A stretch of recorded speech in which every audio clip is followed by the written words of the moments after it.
True love. What is love? I saw a movie. Getting ready for a wedding and a cartoon. What is love? You think we've preached enough over the years to say there's nothing more to say, and you're right. But do we even get it yet? Today Jesus says, I give you a new commandment. Well, how can it be new? You've heard it before. Love the Lord your God with all your heart, with all your soul, with all your being. The Jews say that every day they walk out of their front door. Love your neighbor as yourself. Jesus says, I give you a new commandment.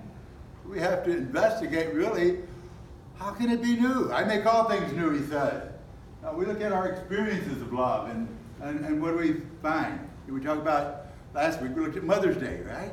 And of course, every one of us would say our mother is the epitome of love, right? Because mothers, they do everything for you most of your life. Some even well into adulthood, we look and say, okay, our mothers are loving. They are self-sacrificing. So that's a tremendous sense of love there. We hear Jesus tell us that, yes, we are to feed the hungry, clothe the naked, and that is love because we are doing it to Jesus himself. And next week we look at Memorial Day, and we think of those who made the ultimate sacrifice of giving their lives for our freedom. And say, well, that's certainly love. And we look at all these different experiences, and we say, how do we process it? Well, we might look at mother. I feel sorry for parents sometimes. Well, it applies to us too. How you give all your life, and do you really know your child loves you? Are you sure it's not just the Pavlov theory? We all love our benefactors. People say, "Oh, my dog loves me, my cat loves me." Well, yeah, you're the feed box. So we love those who are good to us, but is that love? Don't think so. You only find out much later if they are willing to make sacrifices and take care of you in your old age. Then you say, okay, I guess they love me. Are you catching that, Janet? Okay. So love. Love is a call to somehow give. But still, that's natural throughout history. Families do that for each other. So we say, what is Jesus saying when he says, I give you a new commandment? I think we really have to look at two things. One is looking at the end of his life, what are his final commands, if you will? Because this is one of them. The first thing he did after he rose from the dead was what? Forgive. Give the apostles the power to forgive. Who sins you forgive, they're forgiven. So we look at Jesus on the cross, and we say, what's the last thing he said? Father, forgive them, because they don't know what they do. So this power of forgiveness certainly is tied into it, that you and I are different than the world. You and I are different than the world, that we know how to forgive no matter what. We learn how to forgive. And then we look at Jesus last week. Remember, he was talking to Peter, and his question was, Peter, do you love me? Peter, do you love me? I mean, 3 times he has to ask him that. Peter, do you love me? And if you do, then feed my lambs, feed my sheep, okay? Well, we know he's not talking about, make sure you barbecue for him every week. You're the chief chef. I'm sorry, Paul. That's not what Peter's command is. Huh? Even though Jesus was cooking fish at that time, we know that has to do more with the call to feed, to give life, to share what Jesus had been teaching them for the last 3 years. So the role of recognizing that as human beings, we are what? We are body, soul, and spirit. We're not just bodies. So we got to take care of the bodies. We are also souls. We got to give education. We got to help people become all they can be, right, Janet? So we'll see people graduate and become even more than they were before. But then there's the spirit. And that's certainly what we have to look at most of all, the spirit. And so last week we talked about mothers, parents. You're told at baptism, you are the first of teachers. May you be the best of teachers in terms of the ways of faith. And that's what I'm sure Jesus was focusing on with Peter and asking, do you love me?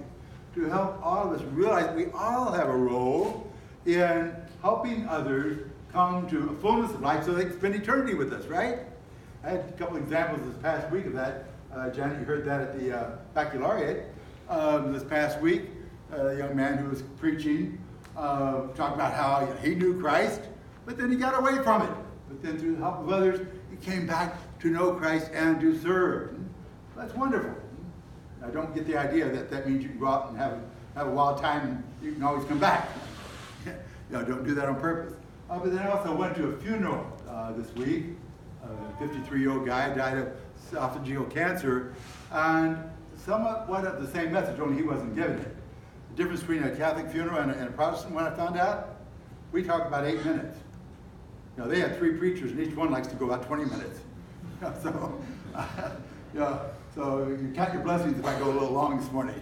That we look at that witness, and different preachers were saying, yes, he accepted Jesus when he was young, but then he kind of went a wild way and went into the world and made a living and all that, and got busy.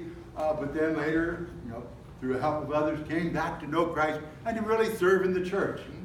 And then they went a little further.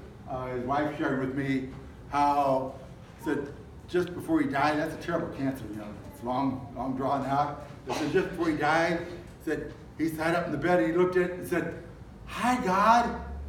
And he said, "It's so beautiful, so beautiful." And wow, and then died.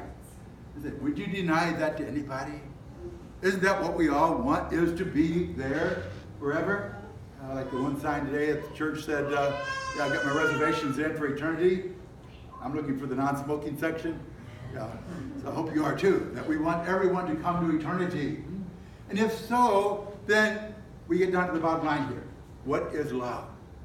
What is the greatest love you and I can have for ourselves and for others? It's to see them come to eternity, right? And yet realistically, we have to ask ourselves, do I really love my neighbor? Do I really love my neighbor? I mean, sometimes we like to tell our neighbor where to go, but it's not the right way, the right direction. We love our neighbor if we want them to get to heaven. Do we even love the person sitting next to us in the pew? I mean, how many times, based on these 2 testimonies I heard, they came back to church because someone helped them come back. How many times, though, in talking to a Catholic who is no longer practicing, do I hear, nobody ever called, nobody ever mentioned it.